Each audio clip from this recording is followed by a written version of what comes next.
brightest stars of Hollywood's golden age left us more than just unforgettable films. They left behind final wishes that would shock, surprise, and sometimes break your heart.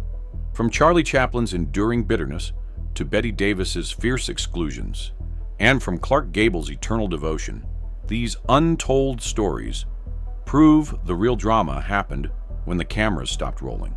The most chilling final act belonged to the silver screen's most luminous icon, Marilyn Monroe. I like to wake up each morning feeling a new man.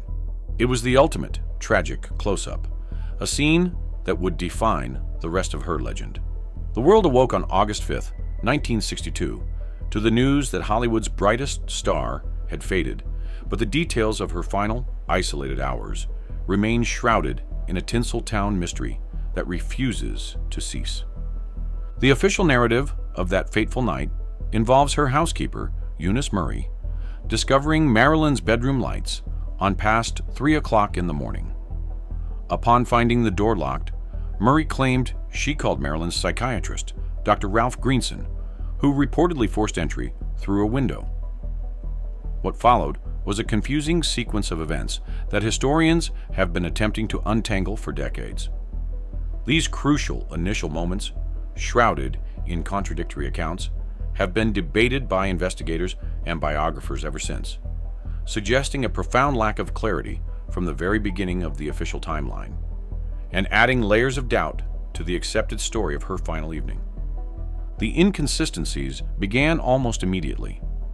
Early reports listed the time of passing hours before police were officially notified, suggesting a deliberate delay in contacting the authorities. The scene itself seemed unusually organized, with some items seemingly rearranged, and the standard toxicology reports were unable to definitively determine the precise manner of her passing because the evidence collected at the time was deemed insufficient and lacked the required forensic rigor. The lack of forensic clarity only deepened the unease and suspicion surrounding the official findings, ensuring the story would endure as an unsolved enigma, a puzzle left scattered for posterity that still intrigues historians today. Marilyn Monroe, born Norma Jean Mortensen, remains cinema's most enduring icon of glamour and vulnerability. Her childhood was marked by deep instability. She spent years bouncing between foster homes and an orphanage after her mother was institutionalized, lacking any sense of permanent belonging. This early trauma instilled a lifelong, desperate need for connection and validation, feelings that contrasted sharply with the dazzling, confident persona she projected on screen. By the time she became the world's most recognizable woman, Marilyn was struggling profoundly under the weight of her own fame, seeking solace in complex, often tumultuous relationships, and frequently relying on the aid of medication to cope with the relentless pressures. The gap between the luminous star and the fragile, insecure woman was vast and tragically unsustainable, leading to persistent personal crises that ultimately consumed her. In the final months of her life, she was attempting a comeback, having been dismissed from the set of Something's Got to Give. She often spent her days in the privacy of her modest Brentwood home, a Spanish-style residence she had recently purchased, the first piece of property she truly owned. She had spent hours decorating it with a fierce, fragile attempt to build the stable, domestic life she had always lacked and craved. Despite this effort at domestic tranquility, she was, by all accounts, profoundly isolated and deeply vulnerable in those final weeks, a haunting shadow of the public figure the world adored and clamored for, her private sorrow hidden from the glaring lights of Tinseltown. Furthermore, critical evidence, including phone logs and personal journals, seemed to vanish from the scene in the chaotic aftermath, fueling endless speculation and contributing to the belief that the full truth was deliberately obscured by external forces seeking to control the narrative. The subsequent lack of rigorous investigation and the quick closure of the case intensified the questions that would follow her for decades, leaving generations of fans with a sense of unease and a lingering need for answers. But the most chilling piece of evidence, the detail that cemented the official finding, was still to come. Marilyn, who had once lit up the screen in Gentlemen Prefer Blondes and Some Like It Hot, faced her final curtain call in a silent, tragic scene, far removed from the glamour of a movie set. The autopsy recorded a finding that was highly publicized, stating that a large quantity of barbiturates had been ingested. However, the subsequent investigation was heavily criticized for its quick closure and lack of rigorous follow-up, leading many to wonder what truly transpired in those missing hours, and whether the full story had ever been told to the grieving public who adored her, ensuring that the final act remains the subject of endless debate among historians and fans alike.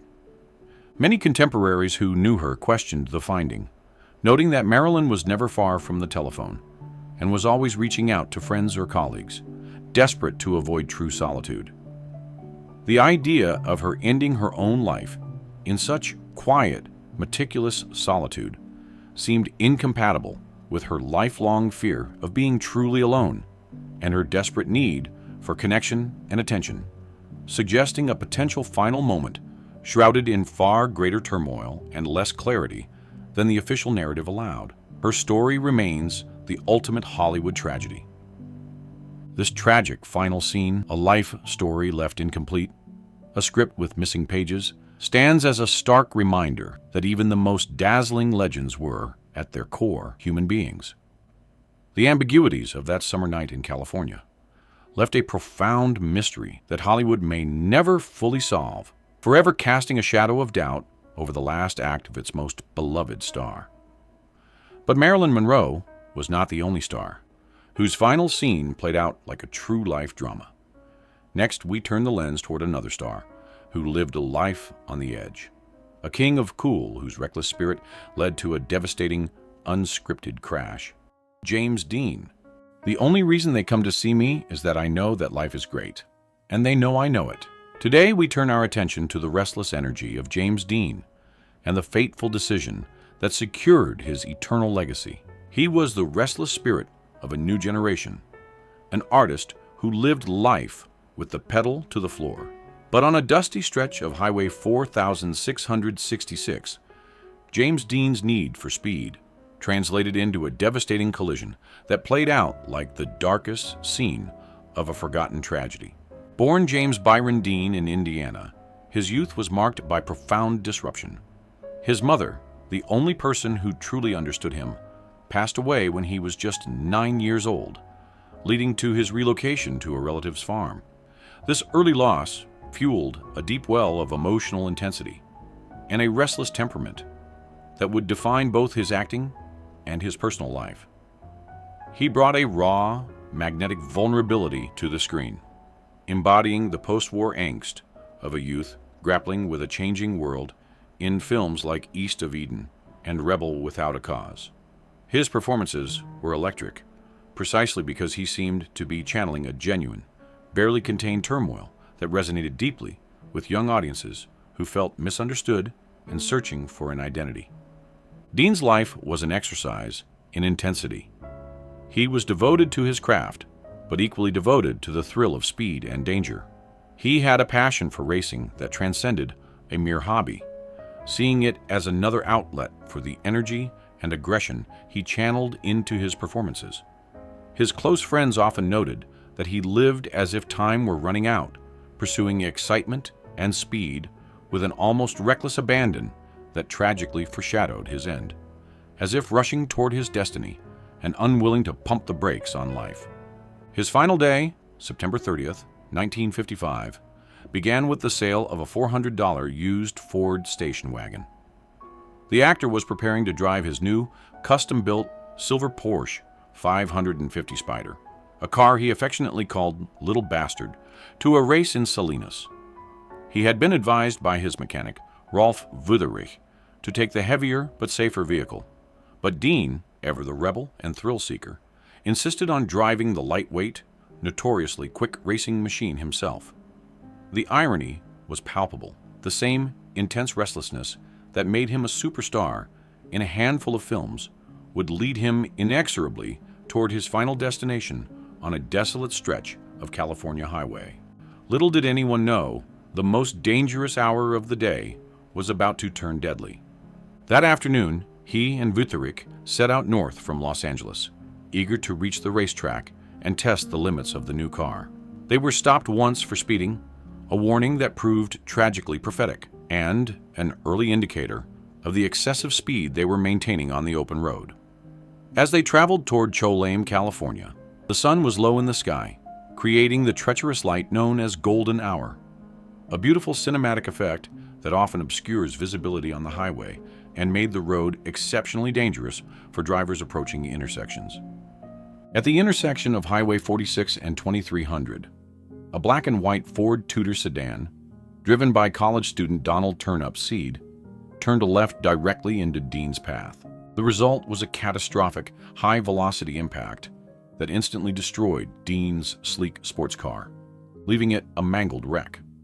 Wütherich was thrown clear of the vehicle, sustaining severe injuries that he would eventually recover from, while Turnipseed suffered only minor injuries, walking away from the scene that instantly claimed the life of a global icon. However, James Dean, just 24 years old, and with only 3 major films to his credit, was fatally injured in the cockpit of his beloved machine. The screen icon, who had so brilliantly brought life to the complex emotions of a generation, was removed from the scene of the crash and pronounced past the point of aid shortly after arriving at the Paso Robles War Memorial Hospital. The final, unscripted scene had concluded with devastating, brutal speed, ending a luminous career just as it had begun to soar into the stratosphere of fame. The reaction was immediate and immense. His swift departure from life, just as his fame was cresting, cemented his status as a permanent icon of youth and rebellion.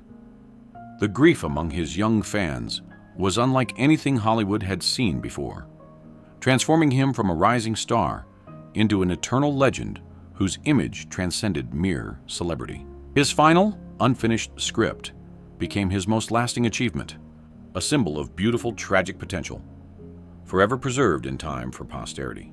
This moment, frozen in time, underscores how the Golden Age defined its stars, not just by their roles, but by the dramatic, unscripted manner in which their careers and lives ended. His passing was a shocking wake-up call, but the unscripted dramas continued to unfold across the Golden Age.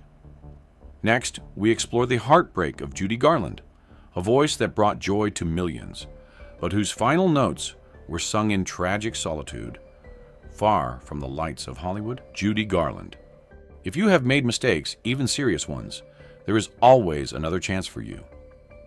What we call failure is not the falling down, but the staying down.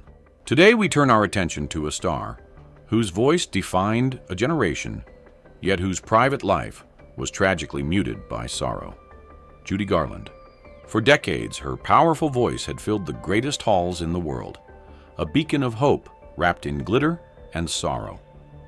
Yet her final scene unfolded not on a grand stage, but in the tragic solitude of a rented flat in Chelsea, far from the rainbow she famously sought. Born Frances Ethel Gum, Judy Garland's childhood was spent almost entirely on the vaudeville stage, a life that denied her the stability and innocence she craved. By the time Metro-Goldwyn-Mayer signed her to a contract at the age of 13, her fate was sealed. The studio machine relentlessly cultivated her talent, but also controlled every aspect of her life, from her diet to her schedule. This relentless professional pressure, combined with the instability of her youth, laid the groundwork for a lifetime of personal trouble. She was the emotional heart of Hollywood, but carried a heavy private cost that few fully appreciated until it was too late and the cumulative effects became irreversible, leaving her profoundly vulnerable. As the years progressed, the dazzling smile that charmed audiences in The Wizard of Oz and A Star is Born often masked deep financial difficulties and continuous health problems. By the 1960s, Hollywood had largely turned its back, yet the demand for her powerful voice and magnetic performance style remained enormous globally. She began an arduous schedule of concert tours, often performing to sold-out houses around the world, singing through exhaustion and illness to pay mounting bills and alimony, constantly pushing her fragile system past its breaking point for survival and a semblance of financial stability. Her final years were characterized by this grueling, exhausting cycle. She performed in Copenhagen, Stockholm, and finally, London. She moved into a small, rented mews house in the quiet neighborhood of Chelsea with her fifth husband, a young nightclub manager named Mickey Deans, confined to a modest sanctuary, seeking peace she would never truly find amidst the chaos of her debts and declining health. In London, she continued to struggle with her health and wellness, often canceling performances and rescheduling appearances due to her fragile state. Despite the professional disappointments, she possessed an inner light and resilience that continued to draw people to her, securing her status as a legendary live performer even as her film career faded into memory. However, the cumulative strain of nearly 4 decades of relentless performing, intense scrutiny, and emotional turmoil proved too much for her fragile system to endure. The morning of June 22nd would bring the shocking final silence that ended the show forever. On the morning of Sunday, June 22nd, 1969, Mickey Deans became concerned when he couldn't wake her. He reportedly broke down the bathroom door, where he made the terrible discovery that she had passed away peacefully in her sleep. The subsequent investigation determined that her passing was the result of an accidental overdose of barbiturates, concluding the final, heartbreaking scene of a legendary life that was as complex as it was brilliant. A profound ending to the story of a troubled icon whose magic came at the highest price. The world reacted with profound grief. Her funeral service, held in New York City, drew 20,000 mourners, including her daughter Liza Minnelli, and fellow legends like Gene Kelly, Lauren Bacall, and Katharine Hepburn. Her passing, just 47 years old, felt like the closing of a chapter, not just in film, but in American cultural history, marking the devastating price of unbridled talent and the failure of the system to protect its most fragile stars from themselves and their own vulnerabilities. Judy Garland's life reminds us that true magic often comes at a terrible personal cost. Her final scene in that small Chelsea flat was a profound act of tragic solitude, far removed from the Technicolor dream she had brought to life. Her star faded too soon, leaving behind a legacy of music that still moves the world and a question mark over the price of genius. Her voice may have been silenced, but the unscripted dramas continued to unfold.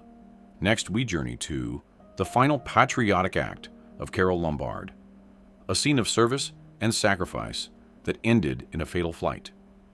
Please comment below with your favorite Judy Garland performance, the one that, for you, best captures her unparalleled brilliance. Carole Lombard. I live by a man's code, designed to fit a man's world. Yet at the same time, I never forget that a woman's first job is to choose the right shade of lipstick. One of the era's most poignant and unscripted final acts was also an act of profound patriotism, starring the Queen of Screwball herself, Carole Lombard. It was a night of patriotic triumph, a record-breaking war bond rally, led by Hollywood's Queen of Comedy. But as the plane carrying Carole Lombard soared into the black skies of Nevada, that final, dedicated act of service was about to become the last, devastating scene of her spirited life. Born Jane Alice Peters, Carole Lombard was famed for her dazzling beauty and effortless comedic timing in films like My Man Godfrey. Unlike many of her contemporaries, Lombard was known for her grounded nature, sharp wit, and robust patriotism. When America entered the Second World War, following the attack on Pearl Harbor, she immediately committed herself to the war effort with characteristic zeal. She believed deeply in her country and saw her fame as a tool to aid the national cause, dedicating her time and energy without reservation or pause for self-interest, viewing the war effort as her highest calling and duty. Lombard was also famously married to the undisputed king of Hollywood, Clark Gable. Their relationship was legendary, a blending of genuine affection and two massive egos that defined Tinseltown royalty. Despite their glamorous lifestyle, they shared a deep, private bond, finding sanctuary from the studio system on their sprawling ranch where they could simply be Pa and Ma, retreating from the constant demands of their public lives and the watchful eyes of the press. In January of 1942, Lombard was tasked with leading a highly publicized war bond rally in her home state of Indiana. She traveled with her mother and Gable's press agent, Otto Winkler, conducting a whirlwind tour that raised over $2 million in bonds in a single day, a remarkable sum for the time. This achievement was a monumental success and a testament to her dedication, a patriotic fervor that inspired the entire nation to contribute to the war effort and support the troops overseas. Elated by the triumph, Lombard insisted on returning to Los Angeles immediately. Gable, who was scheduled to travel back later, encouraged her to take the safer, slower train journey, expressing concern over winter flying conditions. Yet, always eager to move, and against the explicit advice of the War Department to avoid flying due to the necessary rationing of seats for military personnel, Lombard decided to board Transcontinental and Western Air Flight 3, a Douglas DC-3. She won a coin toss that determined whether she and her party would take the train or the flight, a final decision governed by chance, with devastating consequences. The coin's decision, an arbitrary final flourish, would seal their fate in the Nevada mountains. On the night of January 16th, the plane took off from Indianapolis, making a refueling stop in Las Vegas before heading toward Burbank. Just 23 minutes after departing Las Vegas, as the plane flew over the rugged terrain of the Table Rock Mountain area outside of Las Vegas, the unscripted tragedy unfolded. The pilots, flying off course in the dark, failed to see the high peaks concealed by the night. The aircraft tragically collided with the mountain, instantly bringing the journey to an end. All 22 souls aboard, including Lombard, her mother, and Otto Winkler, were lost in the devastating crash. A terrible sacrifice, witnessed only by the desolate landscape. The news of the disaster reverberated across the nation. For Clark Gable, the sudden senseless loss of his great love was a devastating blow from which he never truly recovered. He insisted on visiting the recovery site, and the studio had to assign men to guard him to prevent him from seeking retribution from those he blamed. So profound and consuming was his grief at the sight of the tragedy, forever altering the king of Hollywood and his future path. In the immediate aftermath, a profound grief swept through Hollywood, but it also spurred action. Gable, consumed by sorrow, went on to enlist in the United States Army Air Forces, flying combat missions over Europe, often putting himself in harm's way, seemingly indifferent to his own safety, seeking an outlet for his immense pain. His decision was widely seen as a final, heartfelt tribute to the patriotic act that had tragically claimed his wife. The fiery spirit of Carole Lombard remains eternally 33 years old, forever frozen as the beautiful, patriotic queen who made the ultimate sacrifice for her country. Her legacy of grace and grit would endure. Yet the next star on our list, the dashing Tyrone Power, would also face his final curtain call while performing a scene, a dramatic act of fiction that became a sudden, unscripted reality. Tyrone Power, the man that's out to do something, has to keep in high gear all the time. Today we turn our gaze to one of Hollywood's most dashing leading men, a true Sun King, whose life was a brilliant performance that ended, unscripted, while the cameras were still rolling. The swashbuckling hero, the epitome of dashing masculinity, collapsed mid-scene while fighting for his dramatic life. It was a final, unscripted moment of cinematic irony, as Tyrone Power, beloved star, fell victim to the heart he had captivated millions with. Born Tyrone Edmund Power III, he was destined for the stage, the son of a prominent theatrical family. Despite his aristocratic lineage, the pressure to uphold his family's artistic legacy weighed heavily upon him. By the 1930s, he had effortlessly conquered Hollywood, becoming the reigning king of the lot. His image was meticulously crafted, handsome, refined, and possessed of a dashing charm that elevated films like The Mark of Zorro and Blood and Sand into romantic classics. He personified effortless grace, yet behind the dazzling smile was an actor who perpetually feared he was less talented than his famous ancestors, driving him to always push his limits to prove his worth and dedication to his craft. By the late 1950s, Power had embraced his role as an elder statesman of the screen, yet he continued to seek challenging, physically demanding roles. His final project was set to be one of his grandest, a sweeping biblical epic titled Solomon and Sheba, filmed in Madrid, Spain.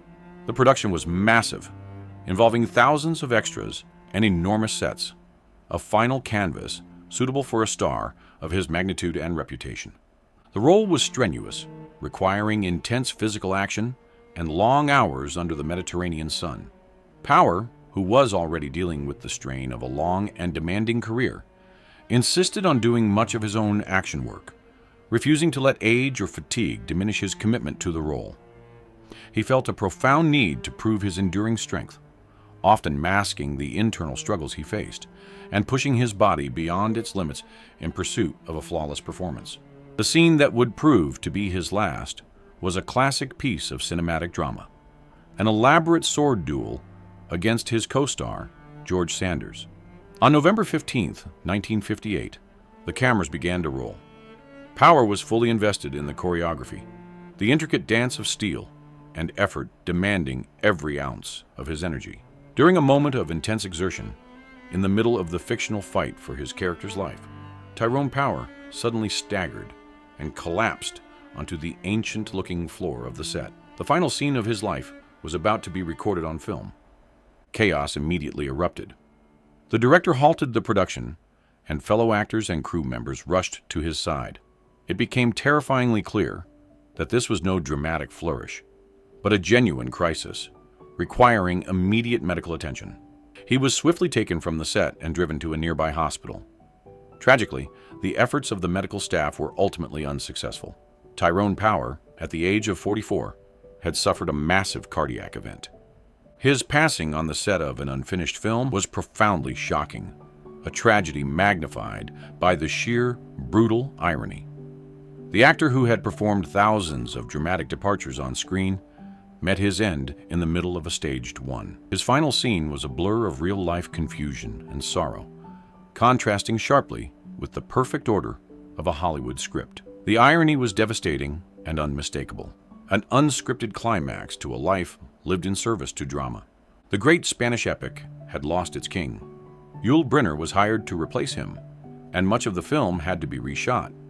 Yet the legacy of Power remains inextricably linked to that final, unscripted moment of vulnerability. This tragic final scene underscores the relentless demands placed upon the legends of the Golden Age, demands that sometimes took a devastating toll. It was an ultimate and ironic twist. The handsome star, who constantly battled his inner self-doubt about his acting lineage, delivered his final, most genuine performance when he finally lost control, giving his life in service to the spectacle.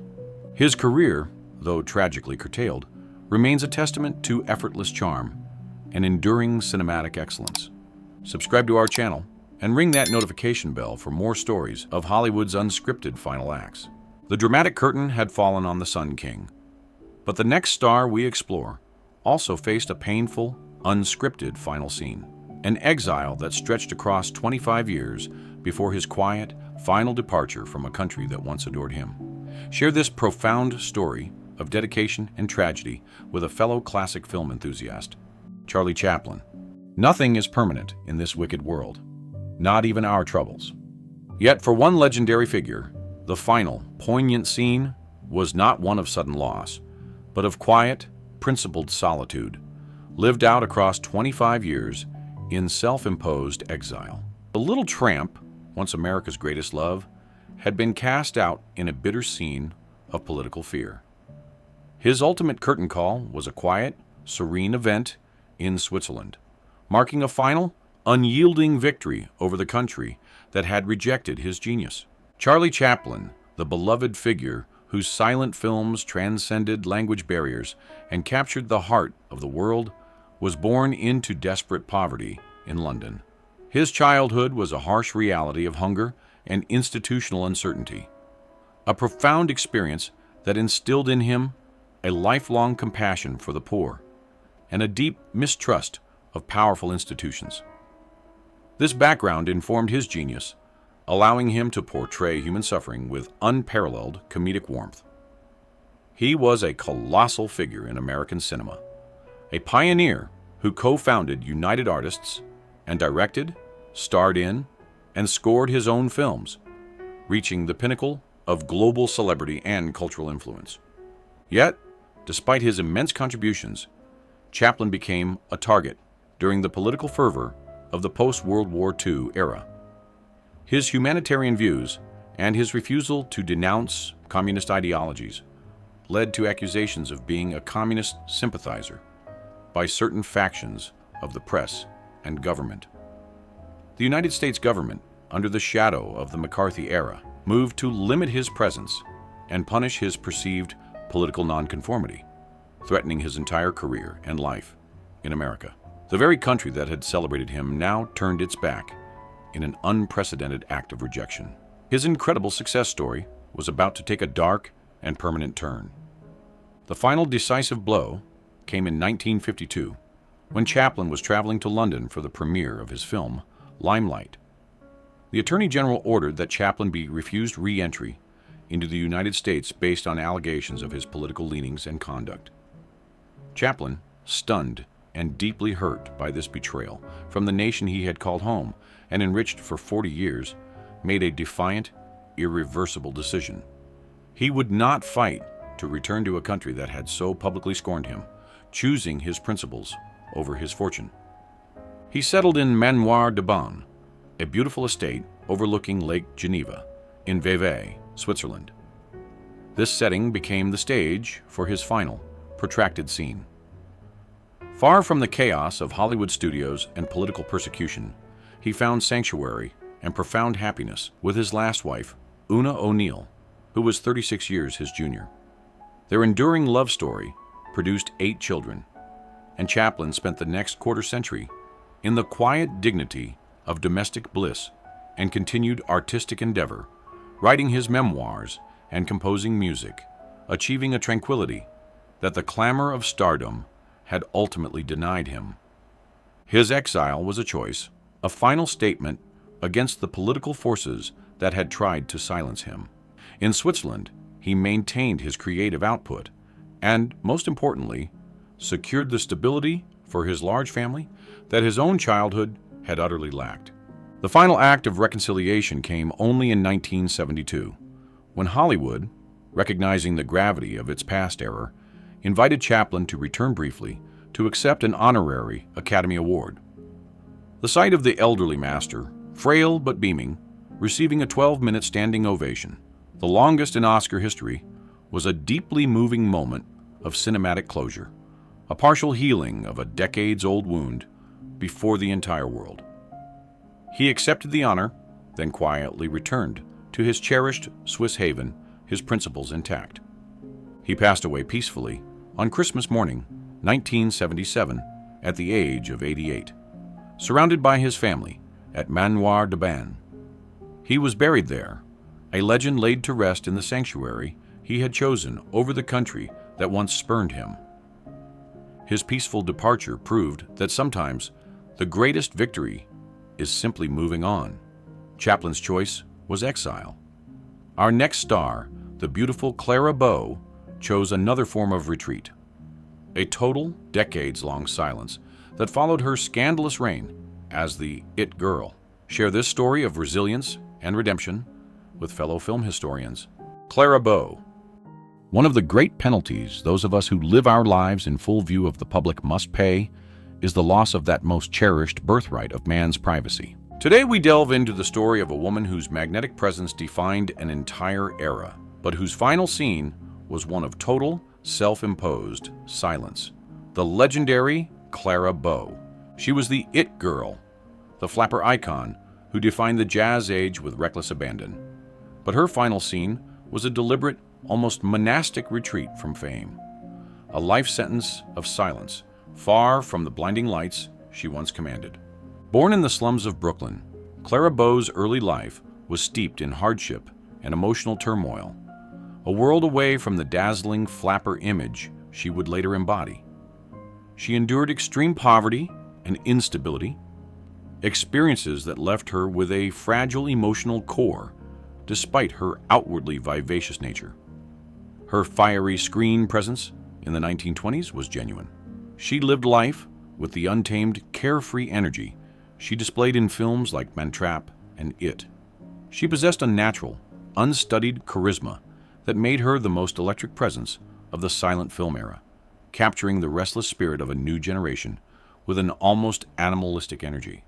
When the industry transitioned to sound, Clara Bow was one of the few silent stars to survive and even thrive thanks to her strong voice. However, the relentless pressure of fame, the constant public scrutiny, the exhaustion of the studio system, and the endless gossip began to take an enormous toll on her delicate mental health. Her energy, which had once been her greatest asset, became a liability under the crushing weight of global celebrity, compounded by brutal media persecution and the public's endless hunger for every private detail of her life. By 1931, the demands had become intolerable. After suffering a severe nervous collapse brought on by the relentless cycle of work and relentless public exposure, she made a decision that shocked Hollywood. She retired completely at the height of her fame. She was only 26 years old. Her final film, Hoop La, released in 1933, proved to be a tragically prophetic title for the chaos she was leaving behind. The It Girl was trading the roar of the crowds for the sound of silence. Clara Bow chose to leave the entire glamorous world behind, seeking a life of profound anonymity. She married cowboy star Rex Bell and retreated to his sprawling Nevada ranch, far from the sound stages of Hollywood and the unforgiving camera lens. Her retreat was absolute. It wasn't merely a break. It was a decades-long self-exile from the industry that had nearly destroyed her, a desperate measure to save herself from the demands of celebrity and reclaim her most cherished right to privacy. She successfully reclaimed her privacy, but at a high cost. She developed a fierce agoraphobia, a crippling fear of public places and crowds that effectively confined her to her home. The vibrant, free-spirited It Girl became a recluse, constantly battling the emotional scars left by her difficult past and the intense exposure of her fame. The woman who had defined the Roaring Twenties now lived in a private silence that spanned over 30 years, speaking volumes about the trauma of extreme celebrity and the price paid for worldwide adoration, a life reduced to a haunting stillness. In later years, her mental well-being continued to decline, leading to several extended hospital stays. Yet, she held fast to her desire to remain out of the public eye, clinging to the privacy she had fought so hard to secure. When a fire developed at her ranch in the 1940s, she famously refused to leave the property, showing the depth of her resistance to interacting with the outside world, preferring the danger of the blaze to the scrutiny of public eyes. She guarded her privacy fiercely until her final moments. Clara Bow passed away quietly in 1965 at the age of 60, far from the cameras and the crowds. She had succeeded in making her last act a private one, a stark contrast to the flamboyant public spectacle of her youth. Her final chapter was a testament to the fact that even the brightest stars sometimes need to turn off the lights to find peace and quiet dignity. Proving her retirement was the ultimate act of self-preservation. This ultimate retreat reminds us that the quest for tranquility can be the most difficult role of all. Subscribe now and join our community of classic film historians. The silence of Clara Bow's ranch was profound. Next, we travel back to the shadows of early Hollywood and the devastating price paid by a beloved comedian whose career was destroyed by scandal. The tragic story of Fatty Arbuckle. Roscoe Fatty Arbuckle. One nice thing about silence is that it can't be repeated. Today we confront the tragedy of Roscoe Fatty Arbuckle, a star who was beloved one moment and forever stained the next. His name became synonymous with Hollywood scandal, a comedic legacy shattered by a legal drama that shocked the nation. His final, heart-wrenching scene was a desperate, unheralded attempt to reclaim his career. Cut short moments after finding a glimmer of hope. Born Roscoe Conkling Arbuckle, he was one of the most brilliant and highest-paid comedians of the silent era, a pioneer who mentored talents like Charlie Chaplin and Buster Keaton. Despite his famous physical stature, his screen persona was one of gentle, agile grace. His comedy was built on an unexpected, almost balletic lightness that audiences adored, making him a colossal box office draw and a beloved figure in early Tinseltown. He was a millionaire, a celebrated star, and a founding member of the burgeoning Tinseltown establishment, commanding enormous salaries and wielding great creative influence. But in 1921, during a weekend party in San Francisco, Arbuckle was implicated in a scandal surrounding the passing of a young actress, Virginia Rapp. Though the full details were confused and highly contested, the resulting public outcry was immediate, ferocious, and utterly relentless. The ensuing legal battles, which went to trial 3 times, became a devastating national sensation, fueled by a sensationalist press eager to uncover the dark side of Hollywood glamour.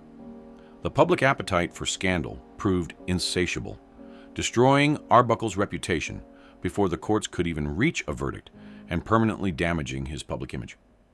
Though he was ultimately acquitted by the third jury, which issued a remarkable statement that a great injustice has been done, the damage to his public image was irreparable. The powerful movie censors, desperate to protect the film industry from moral panic, took the unprecedented step of banning Arbuckle's films entirely from exhibition across the country. This was a professional destruction, an unscripted moment of ruin that effectively ended the career of one of cinema's great comedic minds. For over a decade, Roscoe Arbuckle was a pariah, unable to appear in his own films under his famous name. The ban was later lifted, but the public stigma lingered like a tenacious shadow. Desperate to work, he was forced to adopt a pseudonym, working behind the camera or taking small roles under the name Will Be Good. This bitter name, a comedian's final, tragic joke, spoke volumes about the impossibility of escaping his past and the cruelty of the censor's judgment, a constant reminder of his professional imprisonment and the public's unforgiving nature. By the 1930s, he began a slow, quiet effort to climb back to the respectable heights of his former career. He started directing short comedy films for Warner Brothers in New York, a move seen as a promising return to the industry he loved. On the evening of June 28, 1933, Arbuckle finished shooting his final film short.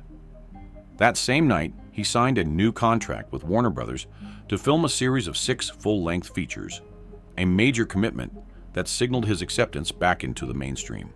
It was a moment of profound vindication, a final, beautiful scene of hope after years of darkness, promising him the return to respectability he had fought so long for. He celebrated the signing with his wife, Addie Oakley Dukes, at a party, finally seeing a clear path back to the career he loved and the recognition he deserved. Tragically, in the early hours of the next morning, Rosbuck Arbuckle was found to have passed away in his sleep from a cardiac event. He was only 46 years old, a life cut short just as his long-sought vindication arrived. The final irony was cruel. Arbuckle passed away just hours after signing the contract that promised his full professional resurrection. He never got to star in the comeback feature films that would have fully cleared his name and restored his legacy in the public eye, leaving his story forever shadowed by the past scandal. A king who departed just before he could reclaim his crown and rightful place in cinema history. A tragedy that speaks volumes about the power of the press and the cost of public hysteria. His passing closed a chapter on one of Hollywood's most profound tragedies, a life defined by how quickly fame can turn to ruin. This story serves as a stark reminder of the devastating power of public judgment. The shame that destroyed Arbuckle's career was the same vengeful spirit that would later drive a wedge between mother and daughter. Next, we turn to the final, unforgiving act of the great Bette Davis, a star who sealed a family feud with the stroke of a pen. Don't forget to share this story with fellow fans of classic cinema. Subscribe now to our channel and ring that notification bell for more hidden histories of Hollywood's great triumphs and deepest sorrows. See you next time.